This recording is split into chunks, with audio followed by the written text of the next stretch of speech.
ಮಾಡ್ಬೋದು, ಎಲ್ಲ ಸಮಯದಲ್ಲೂ ಮಾಡ್ಬೋದು. ಒಂದು ವೇಳೆ ಮೈಲಿಗೆ ಬಂತು ಮಾಡೋವಾಗಿಲ್ಲ ಅಂತ ನೀವು ಆತ್ಮದಲ್ಲಿದ್ದರೆ ಆತ್ಮದಲ್ಲಿ ಯಾವಾಗ ನಡೀತಾನೆ ಇರ್ತದೆ, ಅದಕ್ಕೆ ಮೈಲಿಗೆ ಅನ್ನೋದೇ ಇಲ್ಲ. ಯಾವಾಗ ಬೇಡ ಅಂದರೂ ಕೂಡ ಬರ್ತಾ ಇರ್ತದೆ. ಆದ್ದರಿಂದ ನೀವೆಲ್ಲರೂ ಕರೆದುಕೊಳ್ಳೆ ಇಲ್ಲಿ ಲೆಕ್ಕನ ಪೀಠಕ್ಕೆ ಬಂದಿದ್ದು ತುಂಬ ಸಂತೋಷ ಆಯಿತು. ನಿಮ್ಮನ್ನೆಲ್ಲ ನೋಡಿ ನನಗೆ ಬಹಳ ಸಂತೋಷ ಆಯಿತು. ನಿಮ್ಮ ಆಧ್ಯಾತ್ಮಿಕ ಕಾರ್ಯಕ್ರಮವನ್ನು ಸ್ವಲ್ಪ ಇದೆ ಅಂತ ಕಾಣುತ್ತೆ. ಇಲ್ಲಿ ಇದೇ ಜಾಗದಲ್ಲಿ ನೀವು ಮುಂದುವರಿಸ್ಬೋದು. ಮುಂದಿನ ಕಾರ್ಯಕ್ರಮ ಜೈ ಗುರುದತ್ತ. ಮತ್ತೊಮ್ಮೆ ಗಟ್ಟಿ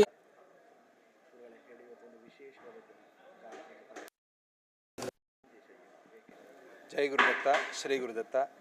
ಪೂಜ್ಯ ಗುರುದೇವರಾದಂಥ ಗಣಪತಿ ಸಚ್ಚಿದಾನಂದ ಸ್ವಾಮೀಜಿಯವರು ಲೋಕಕ್ಷೇಮ ವಿಶ್ವ ಕಲ್ಯಾಣಕ್ಕಾಗಿ ಈ ಭಾನುವಾರ 9/6/2024 ಗಾಯತ್ರಿ ಮಹಾಯಾಗವನ್ನು ಸಂಕಲ್ಪ ಮಾಡಿದ್ದಾರೆ. ಒಂದು ಯಾವುದಾದ್ರು ಮಂತ್ರವನ್ನು ಮಾಡಿದಾಗ ಅದು ವ್ಯಷ್ಟಿ ಸಮಷ್ಟಿಯಾಗಿ ನಮಗೆ ಸಹಾಯ ಮಾಡುತ್ತೆ. ಅದು ನಮ್ಮಲ್ಲಿರುವಂಥ ಕಷ್ಟಗಳನ್ನು ದೂರ ಮಾಡುತ್ತೆ, ನಮಗೆ ಸಮಸ್ತ ಸುಖಗಳನ್ನು ಕೊಡುತ್ತೆ ಅಂಥೇಳಿ ವೇದಶಾಸ್ತ್ರಗಳು ಹೇಳ್ತಾ ಇದೆ. ಅದರಲ್ಲೂ ಕೂಡ ಗಾಯತ್ರಿ ಮಂತ್ರ ಅನ್ನೋದು ಬಹಳ ಶಕ್ತಿಯಿಂದ ಕೂಡಿರುವಂಥ ಮಂತ್ರ. ಈಗ ಎಲ್ಲ ಸೈಂಟಿಸ್ಟ್ಗಳು ಕೂಡ ಗಾಯತ್ರಿ ಮಂತ್ರದ ಮೇಲೆ ರಿಸರ್ಚ್ ಮಾಡ್ತಾ ಇದ್ದಾರೆ ಅಂತ ನಾವು ಕೇಳ್ತಾ ಇರ್ತೀವಿ. ಅಂಥ ಒಂದು ಮಂತ್ರ ಇದು ಸವಿತೃ ದೇವತಾಕವಾದಂಥ ಮಂತ್ರ. ಸವಿತೃ ಅಂತಂದರೆ ಸೂರ್ಯ.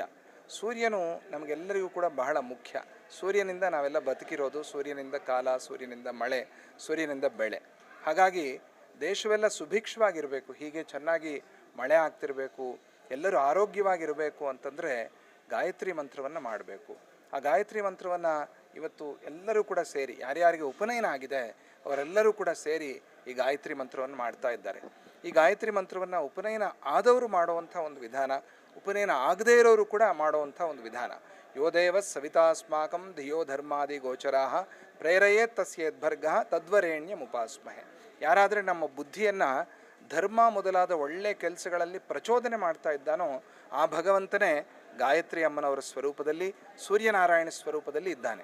ಬುದ್ಧಿ ನಮಗೆ ಚೆನ್ನಾಗಿದ್ದಾಗ ನಾವು ಏನನ್ನಾದರೂ ಗೆಲ್ಲಬಹುದು, ಏನನ್ನಾದರೂ ಸಾಧನೆ ಮಾಡಬಹುದು. ಹಾಗಾಗಿ ಮಕ್ಕಳಿಗೆ, ದೊಡ್ಡವರಿಗೆ, ಅಮ್ಮಂದರಿಗೆ ಎಲ್ಲರಿಗೂ ಕೂಡ ಬೇಕಾಗಿರುವಂಥ ಆ ಗಾಯತ್ರಿ ಮಾತೆಯ ಅನುಗ್ರಹ, ಅದನ್ನು ಲೋಕಕ್ಕೆಲ್ಲ ಕೊಡಬೇಕು ಅಂತ ಹೇಳಿ ಸ್ವಾಮೀಜಿಯವರು ಸಂಕಲ್ಪ ಮಾಡಿ ಇವತ್ತೊಂದು 1500 ಜನ ಉಪನೀತರನ್ನು ಕರೆಸಿ ಗಾಯತ್ರಿ ಯಾಗವನ್ನು ಇಲ್ಲಿ ಮಾಡ್ತಾ ಇದ್ದಾರೆ. ಗಾಯತ್ರಿ ಅಮ್ಮನವರ ಅರ್ಚನೆ ಆಯಿತು. ಅಮ್ಮನವ್ರನ್ನ ಕುರಿತು ಅಮ್ಮನವರ ಶಾಂತಿಗಾಗಿ, ಅಮ್ಮನವರ ಅನುಗ್ರಹಕ್ಕಾಗಿ ಸಹಸ್ರಾರು ಸಂಖ್ಯೆಯಲ್ಲಿ ಜಪಾನುಷ್ಠಾನ ಕೂಡ ಆಯಿತು. ಅದಾದಮೇಲೆ ಗಾಯತ್ರಿ ಯಾಗ ಕೂಡ ಆಯಿತು. ಪೂಜ್ಯ ಗುರುದೇವರು ಶ್ರೀ ಗಣಪತಿ ಸಚ್ಚಿದಾನಂದ ಸ್ವಾಮೀಜಿಯವರು ಬಂದು ಖುದ್ದಾಗಿ ಎಲ್ಲರನ್ನು ನೋಡಿ ಸಂತೋಷವನ್ನು ವ್ಯಕ್ತಪಡಿಸಿ ಕರ್ನಾಟಕ ಎಲ್ಲ ಚೆನ್ನಾಗಿರಬೇಕು, ನಮ್ಮ ದೇಶ ಎಲ್ಲ ಚೆನ್ನಾಗಿರಬೇಕು, ಪ್ರಪಂಚವೆಲ್ಲ ಶಾಂತಿಯಾಗಿರಬೇಕು ಅಂತ ಹೇಳಿ ಹರಿಸಿದ್ದಾರೆ. ಎಲ್ಲರಿಗೂ ಕೂಡ ಒಳ್ಳೆಯದಾಗಲಿ. ಈ ಥರದ ಕಾರ್ಯಕ್ರಮಗಳನ್ನು ಆಗಾಗ ಎಲ್ಲರೂ ಕೂಡ ಮಾಡ್ತಾ ಇರಬೇಕು ಅನ್ನೋದು ಕೂಡ ಸ್ವಾಮೀಜಿಯವರ ಸಂಕಲ್ಪವಾಗಿದೆ. ಎಲ್ಲ ಟಿ ವಿ ಚಾನಲ್ ಮೂಲಕ ಇಂಥ ಒಳ್ಳೆಯ ಕಾರ್ಯಕ್ರಮ ನಿಮಗೆಲ್ಲ ಗೊತ್ತಾಗ್ತಾ ಇದೆ. ಇವೆಲ್ಲರೂ ಕೂಡ ದಿನಾ ಮಂತ್ರಾನುಷ್ಠಾನ ಮಾಡುವಾಗ ವ್ಯಷ್ಟಿ ಸಮಷ್ಟಿ ನಮಗೂ ಒಳ್ಳೆಯದಾಗಲಿ, ಎಲ್ಲರಿಗೂ ಒಳ್ಳೆಯದಾಗಲಿ ಅನ್ನೋ ಪ್ರಾರ್ಥನೆಯನ್ನು ನಾವು ಮಾಡಬೇಕು. ಆಗ ಪ್ರಪಂಚವೆಲ್ಲ ಚೆನ್ನಾಗಿರುತ್ತೆ. ಇವತ್ತು ಅಂಥ ಒಂದು ಕಾರ್ಯಕ್ರಮ ಇಲ್ಲಿ ನಡೀತಾ ಇದೆ. ನಿಮಗೆಲ್ಲರಿಗೂ ಕೂಡ ಒಳ್ಳೆಯದಾಗಲಿ. ಜೈ ಗುರುದತ್ತ, ಶ್ರೀ ಗುರುದತ್ತ. ಸೂರ್ಯನ ಸಡಕ ಸಡದರ ಸಾಕ್ಷಾತ್ ಕೋಟಿ ಸೂರ್ಯ ಪ್ರಭೆಯನ್ನು ಎತ್ಕೊಂಡು ಬಂದಿದ್ರಲ್ಲ, ಇಂಥ ಏನು ಅದೃಷ್ಟ ಸ್ವಾಮಿ ನಂದು. ನನ್ನ ತಂದೆ ಪ್ರಹ್ಲಾದ, ಹಿರಣ್ಯಕಶಿಪು, ಹಿರಣ್ಯಾಕ್ಷರು ಇವರೆಲ್ಲ ಮಾಡಿರೋ ಸುದೀರ್ಘ ತಪಸ್ಸಿನ ಫಲವಾಗಿ ಸೆಕೆಂಡ್ ಚಾನ್ಸ್ ಕೊಡ ಅಂತ ಹೇಳ್ತೀನಿ. ಈ ಸಲ ಬುದ್ಧಿ ಇಟ್ಟುಕೊಂಡು ಯಾಕೆ ಕೇಳೋ ಹೇಳ್ತಾನೆ. ನೀನು ಎಷ್ಟು ಹೇಳಿದ್ರು ಅಷ್ಟೇ. ಚಿಕ್ಕ ಪುಟ್ಟ ಹುಡುಗ ನನ್ನ ಹೆಜ್ಜೆಯಿಂದ 3 ಹೆಜ್ಜೆ ಅಡಿಯ ತೆಗೆದ ದೂರು ಕೊಟ್ಟರೆ ಕೊಡು, ಇದ್ದರೆ ಬಿಡು. ಜಾಗ 3 ಇಂಚು ಜಾಗ ಆಯ್ತು ಅಲ್ಲ. ಮುಂದಿನ ಕಥೆ ಎಲ್ಲ ಗೊತ್ತಿದೆ. ಬಲಿ ಚಕ್ರ ಮಂಡಲವನ್ನು ಅಳ್ಕೊಂಡ. ಇನ್ನೊಂದು ಹೆಜ್ಜೆ ಜಗತ್ತಿನ ಎಲ್ಲ ಜನ ಭೂಲೋಕ, ಭೂಲೋಕ, ಸುಗಲೋಕ, ಜನೋಲೋಕ, ಮಮಲೋಕ, ತತ್ವಲೋಕ, ಸತ್ಯಲೋಕಕ್ಕೆ ಹೋಗಿ ಸತ್ಯಲೋಕದ ಬ್ರಹ್ಮಾಂಡ ಕಟ್ಟ ಹಾಕಿ ಅವನ ಪಾದದ ಕೊನೆಯ ಬೆರಳಿನ ಕೊನೆಯ ಮೊನೆ ಆದ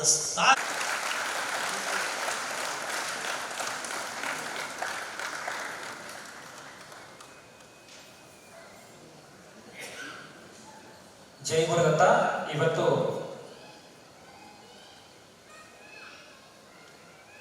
ಗಾಯತ್ರಿ ಯಾಗ, ಅದ್ಭುತವಾದ ಒಂದು ಗಾಯತ್ರಿ ಯಾಗವನ್ನು ಕೂಡ ಶ್ರೀ ಸರಸ್ವತಿ ನಮಃ.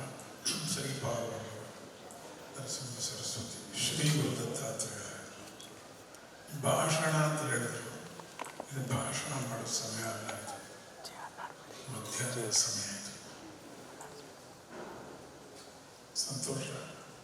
ಇವತ್ತಿನ ಈ ಒಂದು ಸಭೆ ನಿಜವಾದ ಗಾಯತ್ರಿಗೆ ಸಂಬಂಧಪಟ್ಟಿರ್ತಕ್ಕಂಥ ಬ್ರಹ್ಮಸಭೆ. ಅದನ್ನು ಕುರಿತು ಹೆಚ್ಚಾಗಿ ನಾವು ಮಾತಾಡಬೇಕಾಗಿಲ್ಲ.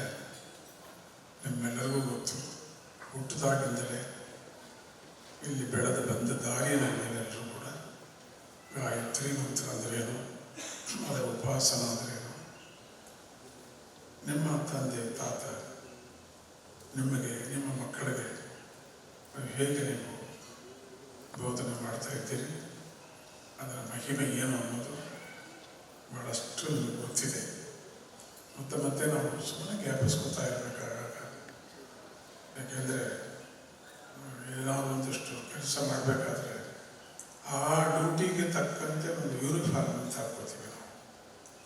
ಅವರು ಆ ಡ್ಯೂಟಿಲಿ ಇದ್ದಾರೆ ಹಾಗೆ ಅಂತ.